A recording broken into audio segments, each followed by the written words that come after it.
하나님 말씀 함께 보겠습니다. 오늘 함께 보실 하나님 말씀은 역대하 35장 1절에서 19절까지입니다. 역대하 35장 1절에서 19절까지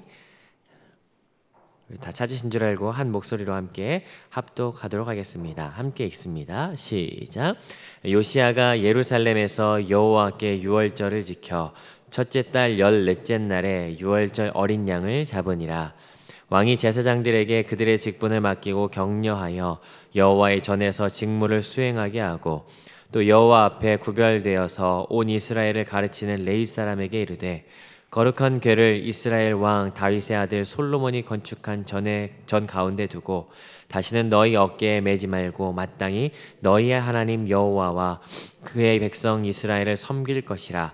너희는 이스라엘 왕 다윗의 글과 다윗의 아들 솔로몬의 글을 준행하여 너희 족속대로 반열을 따라 스스로 준비하고 너희 형제 모든 백성의 족속의 서열대로 또는 레위 족속의 서열대로 성소에 서서 스스로 성결하게 하고 유월절 어린 양을 잡아 너희 형제들을 위하여 준비하되 여호와께서 모세를 통하여 전하신 말씀을 따라 행할지니라. 요시야가 그 모인 모든 일을 위하여 백성들에게 자기의 소유 양떼 중에서 어린 양과 어린 염소 3만 마리와 숫소 3천 마리를 내어 유월절 제물로 주매 방백들도 즐거이 희생을 드려 백성과 제사장들과 레위 사람들에게 주었고 하나님의 전을 주장하는 자 hil기야와 스가랴와 여이엘은 제사장들에게 양 2,600마리와 숫소 300마리를 유월절 제물로 주었고 또 레위 사람들의 우두머리들 곧 고나냐와 그의 형제 스마야와 느다넬과 곧 또 하사랴와 여이엘과 요사밧은 양 5,000마리와 숫소 500마리를 레위 사람들에게 유월절 제물로 주었더라. 이와 같이 섬길 일이 구비되매 왕의 명령을 따라 제사장들은 그들의 처소에서 서고 레위 사람들은 그들의 반열대로 서고 유월절 양을 잡으니 제사장들은 그들의 손에서 피를 받아 뿌리고 또 레위 사람들은 잡은 짐승의 가죽을 벗기고 그 번제물을 옮겨 족속의 서열대로 모든 백성에게 나누어 모세의 책에 기록된 대로 여호와께 드리게 하고 소도 그와 같이 하고 이에 규례대로 유월절 양 그 나머지 성물은 솥과 가마와 냄비에 삶아 모든 백성에게 속히 분배하고 그 후에 자기와 제사장들을 위하여 준비하니 이는 아론의 제사장들이 번제와 기름을 저녁까지 드림으로 레위 사람들이 자기와 아론의 자손 제사장들을 위하여 준비함이더라. 아삽의 자손 노래하는 자들은 다윗과 아삽과 헤만과 왕의 선견자 여두둔이 명령한 대로 자기 처소에 있고 문지기들은 각 문에 있고 그 직무에서 떠날 것이 없었으니 이는 그의 형제 레위 사람들이 그들을 위하여 준비하였음이더라.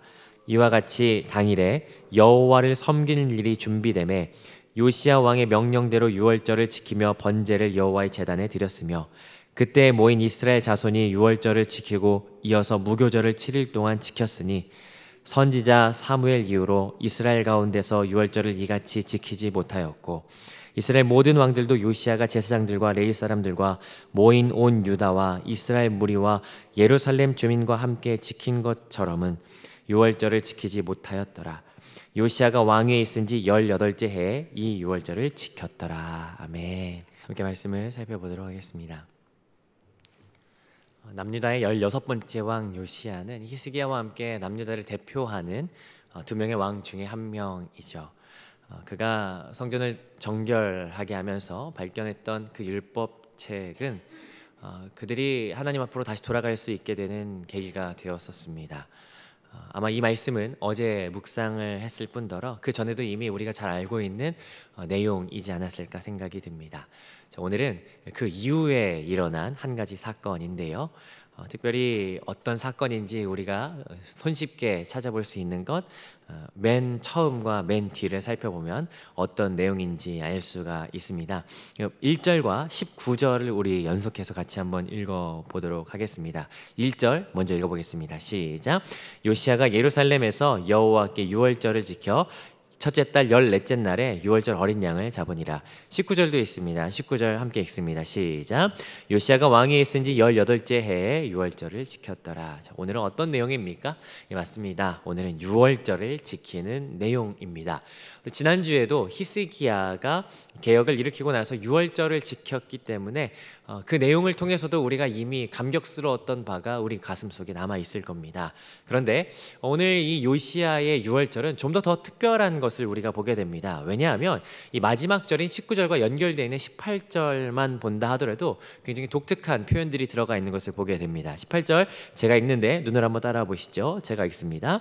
선지자 사무엘 이후로 이스라엘 가운데서 유월절을 이같이 지키지 못하였고 이스라엘 모든 왕들도 요시야가 제사장들과 레위 사람들과 모인 온 유다와 이스라엘 무리와 예루살렘 주민과 함께 지킨 것처럼은 유월절을 지키지 못하였더라. 하나님께서 왕이라고 하는 제도를 처음 세우실 때 그때 선지자 사무엘을 통해서 사울에게 기름을 붓게 하셨는데 그 후로 계속해서 왕들이 쭉 지나갔죠. 통일 왕국도 있었지만 분열 왕국 계속해서 지나갑니다. 그러다가 16번째 왕 요시야에게 이르렀는데 이때까지 분명히 유월절 예배가 있었을 겁니다. 그런데 이만한 예배가 없었더라. 여러분 놀랍지 않으십니까? 솔로몬도 아니었답니다. 다윗도 아니었답니다. 오늘 살펴보는 이 예배가 가장 아름다운 예배였더라라는 것을 이야기하죠. 그렇다면 오늘 우리가 같이 함께 살펴보고 싶은 방향성, 대체 어떤 비밀이 숨겨져 있길래 가장 아름다운 예배의 사건이 바로 이 사건일까라고 하는 걸 생각하면서 오늘 본문을 한번 살펴보면 좋을 것 같습니다. 오늘 앞뒤로 싸고 있는 내용들을 살펴봤으니까요. 1절과 18, 19절을 제외하고 2절부터 17절까지는 이 두 단락으로 나눌 수가 있을 것 같습니다. 반으로 뚝 잘라서 2절부터 9절까지는 유월절 예배를 준비하는 내용이고요. 10절부터 17절까지는 실질적으로 예배가 어떻게 진행되는지를 보여주고 있습니다. 우리 앞단락부터 차분하게 한번 말씀을 살펴보도록 하겠습니다. 먼저 2절부터 9절이 준비에 대한 내용인데 2절, 3절을 먼저 한번 읽어보도록 하겠습니다. 2절, 3절 함께 읽습니다. 시작. 왕이 제사장들에게 그들의 직분을 맡기고 격려하여 여호와의 전에서 직무를 수행하게 하고 또 여호와 앞에 구별되어서 온 이스라엘을 가르치는 레위 사람에게 이르되 거룩한 궤를 이스라엘 왕 다윗의 아들 솔로몬이 건축한 전 가운데 두고 다시는 너희 어깨에 매지 말고 마땅히 너희의 하나님 여호와와 그의 백성 이스라엘을 섬길 것이라. 첫 번째 단락에서 요시야는 두 가지 일을 하는 것을 보게 됩니다. 그 중에 첫 번째가 2절과 3절에 드러나 있죠. 그래서 무엇입니까? 예배에 있어서 가장 중요한 책임을 맡은 이 제사장과 레위 사람들을 불러서 그 일을 잘 할 수 있도록 도와주는 것을 보게 됩니다. 2절 보니까요, 제사장들을 향해서 그 직분을 수행할 수 있도록 직분을 맡기고 격려했더라. 여러분 아시겠지만 아마도 긴 세월 이스라엘은 예배와 관계없는 길을 걸어왔었습니다. 직전에 있었던 므낫세와 아몬을 살펴본다면 이 55년이라고 하는 긴 세월을 통치했던 므낫세, 여호와의 전 앞에 1월 성신을 위한 제단을 쌓고 세상 모든 잡신이란 잡신은 다 불러 모아서 섬겼던 왕 므낫세가 있었죠. 그의 아버지처럼 행했던 아몬도 있었고요. 그 횟수가 57년입니다. 물론 요시야가 즉위하고 나서 성전을 정결하게 했다라고는 하지만 그러나 다시 절기를 지키며 예배하기 위해서는 이 내외적으로 얼마나 어려운 상황들이었을까. 그런데 왕이 이 일을 하는 겁니다.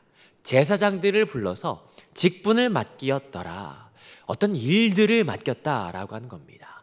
야, 너 이거에 이런 일들을 맡겼다라고 하는 표현이겠지만 저는 이 내용이 그냥 직분을 위임하였다라고 하는 차원을 넘어서 이 직임을 잘 할 수 있도록 어떤 구조적인 어떤 상황적인 지원을 아낌없이 했지 않았을까라고 하는 생각이 듭니다. 거기다 하나 더 하는데요. 뭡니까? 격려하였더라. 특별히 격려했다라고 하는 말은 하자크라고 하는 표현인데 힘있게 하다, 강하게 하다라고 하는 것이죠. 어떤 일을 잘 할 수 있도록 그의 심적, 외적 상태를 북돋아주다. 참 멋있다라고 하는 생각이 들어요. 예배를 섬기는 자들을 세우고 예배를 섬기는 자들을 향해서 잘하고 있습니다, 잘할 수 있습니다 라고 격려하고 도와주는 것, 바로 요시야가 했던 첫 번째 일이죠. 자, 그런데 이 가운데 보니까 제사장들에게만 그러지 않고요. 3절 보니까 레위 사람들은 불러서 뭐라고 말합니까? 3절 보니까 다시는 너희 어깨에 매지 말고 성전 가운데에 두라, 언약궤를, 그렇게 이야기하죠. 이 내용을 통해서 우리가 추측할 수 있는 건 한 가지가 있습니다. 아마도 지금까지 악한 때를 지났기 때문에 야 그래 성전조차도 안전하지 못했었구나 라고 하는 것을 알 수가 있습니다. 그래서 레위 사람들이 이 언약궤, 법궤를 언제나 늘 안전한 곳으로 늘 메고 다녔던 것이 아니었겠는가. 왜냐면 어제만 봐도 율법책을 꼭꼭 숨겨놓지 않았었습니까?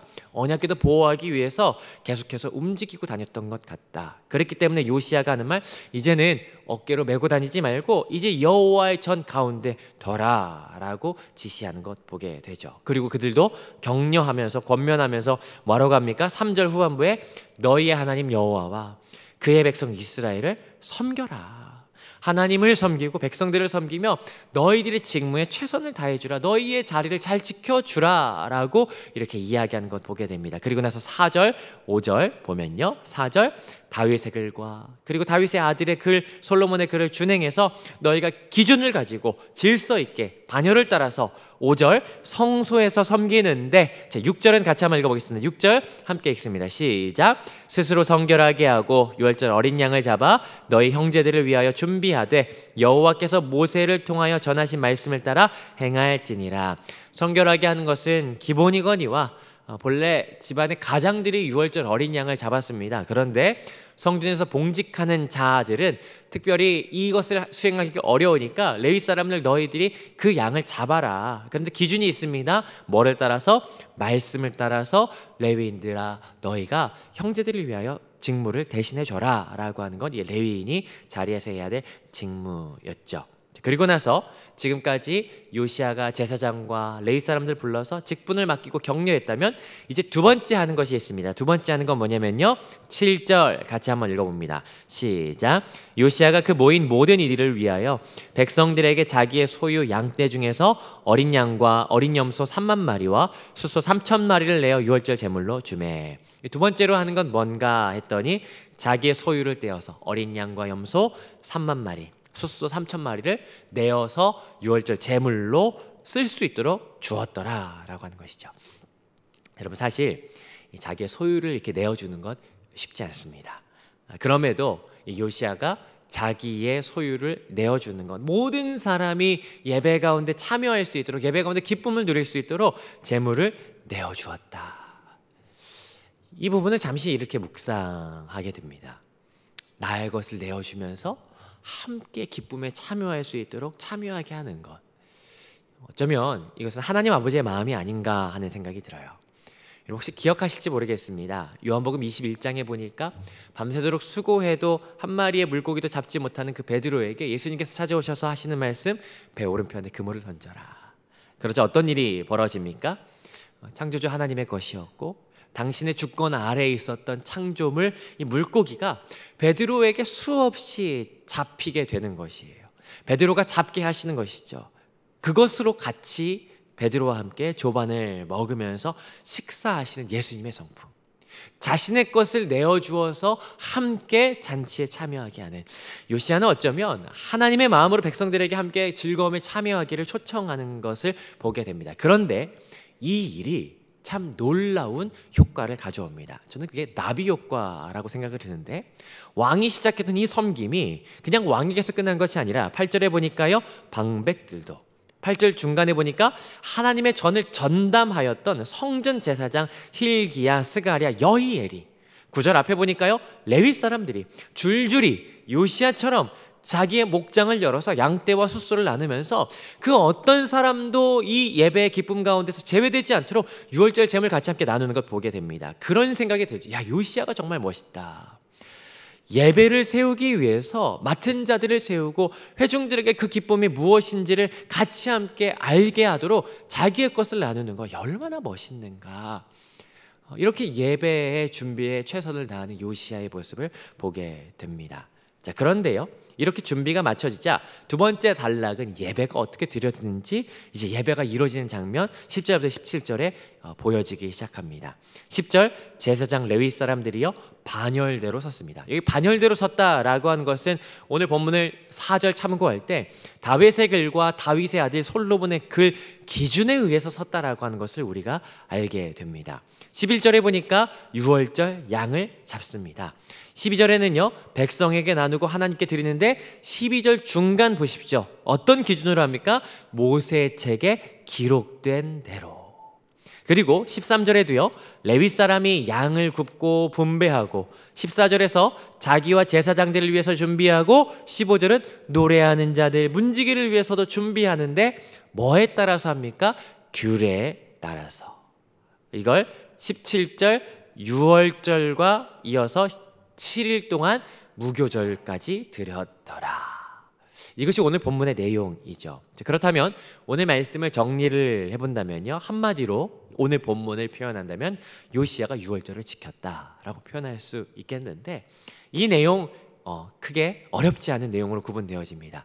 요시야가 유월절 예배를 위해서 준비했던 것 두 가지였죠. 첫 번째, 제사장과 레위 사람을 불러서 격려하고 세웠다. 두 번째, 사람들에게 유월절의 기쁨을 같이 함께 모두가 누릴 수 있도록, 다른 말로 말하자면 히브리서 말씀처럼 은혜의 자리에서 단 한 사람도 멀어지지 않도록 그럴 수 있도록 목장을 열어서 모두가 기쁨에 참여하도록 하였다. 그 결과가 어떻게 되었습니까? 레위 사람들이, 제사장들이 예배를 세우기 위해서 곳곳에 들어가 열심으로 섬기더라. 사람들이 모두가 기쁨으로 예배하게 되더라. 그 결과 지금까지 예배가 드려진 유월절 예배 가운데 유례 없는, 전례 없는 가장 아름다운 예배가 드려졌더라 라고 하는 것으로 결론을 맺게 되는 것 보게 됩니다. 이게 얼마나 아름다운지 참 멋있다라고 하는 생각이 계속해서 듭니다. 사실 이 내용을 통해서 우리가 발견하게 되는 이 유월절에 대한 아름다움이 있지만 오늘 이 본문들을 쭉 살펴볼 때 역대기 전체 내용을 통해서 관통하는 어떤 하나의 관점을 우리가 찾아보게 됩니다. 그것은 뭐냐면 어제 본문도 그랬고 오늘 본문도 그렇지만 가장 많이 들어가는 단어가 하나 있습니다. 그것은 왕이라고 하는 단어가 가장 많이 들어갑니다. 멜레크라고 하는 단어거든요. 근데 역대기를 좀 전체를 살펴보면 재밌는 게 하나 있어요. 그건 뭐냐면 악한 왕이었던 므낫세, 아몬 이런 사람들에게는요 왕이라고 하는 단어를 쓰지 않습니다. 그 사람들을 칭할 때는 그가라고 하거나 므낫세가라고 하는 이름을 직접 지칭하지 왕이라고 하는 단어를 쓰지 않아요. 그런데 하나님 앞에서 정직하게 행했던 왕 히스기야나 요시야 이런 왕들에게는요 이런 표현 많이 씁니다. 왕이 이렇게 행하였다. 왕이라고 하는 표현. 여러분 어떤 분들은 그러실지 모르겠습니다. 그게 뭐라고 뭐 대수로워? 라고 하실지 모르겠지만 여러분 그거 아십니까? 하나님께서 왕을 세우신 이유는요 왕이신 하나님을 전적으로 닮은 통치자 왕이 하나님의 마음으로 통치하기를 바라는 마음으로 왕을 세우셨어요. 역대기는 그걸 알지 않았는가? 그래서 왕다운 왕에게만 왕이라는 호칭을 쓰는 것 보게 됩니다. 어제 오늘 요시야를 계속해서 왕이라고 불러요.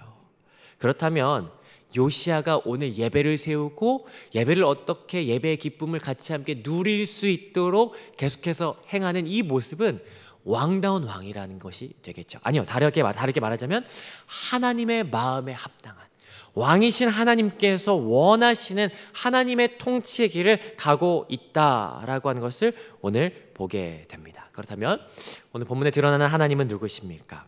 하나님 왕이 되시죠. 왕이 되시는데 사람 가운데서 당신의 성품을 닮은 인간 왕을 세우기를 원하시는 분이 우리 하나님이십니다. 그래서 그를 통하여 예배를 세워가기 원하시는 분이시다. 그렇다면 오늘 우리가 따라야 할 교훈은 무엇입니까? 예배를 온전히 세워가는 것이 우리가 따라야 할 모범이고 교훈이구나. 특별히 예배를 섬기는 자들을 격려하고 그 직무를 잘 할 수 있도록 도와주는 것도 중요하겠구나. 더불어 우리 모두가 은혜의 자리에서 제외되지 않도록 흘러 떠내려가지 않도록 서로 격려하고 서로 북돋아서 이 예배 가운데 참여하고 예배의 기쁨이 무엇인지를 알게 하는 것, 이거 너무너무 중요하겠다. 이것이 바로 우리가 따라야 할 교훈이며 모범인 것이죠. 그랬을 때 우리의 예배는요 하나님께서 보시기에 가장 아름다운 예배가 될 것입니다. 전례 없는, 유례 없는 모든 이들이 함께 하나님 앞에 서서 즐거이 찬양하며 예배하는 그 예배, 하나님께서 가장 아름답다 칭하는 요시아의 유월절과 같은 예배가 바로 우리의 예배가 되겠구나. 사랑하는 성도 여러분, 예배가 참 중요합니다. 예배는 그저 단지 주일에 나와서 시간만 보내다 가는 것이 아닌, 바로 우리 인생 가운데 하나님을 만나고 하나님을 통하여 우리 인생의 변혁을 꿈꾸게 되는 놀라운 사건이죠. 이 예배 가운데 하나님을 더 깊이 만날 수 있도록, 하나님과 더 기쁨을 누릴 수 있도록 우리 같이 함께 우리가 서 있는 자리에서 애쓰고 수고하는 우리 모두가 되었으면 좋겠습니다. 기도하는 것에서 출발하여 같이 함께 예배의 기쁨을 누릴 수 있는 모든 방법을 동원하는 것, 이것이 바로 요시아의 유월절을 닮아가는 우리의 삶인 것이죠. 함께 예배를 세워가고 예배를 계속해서 더 깊이 있고 아름답게 드려지는 오늘 우리의 남산 공동체가 되시기를 주님의 이름으로 축복합니다.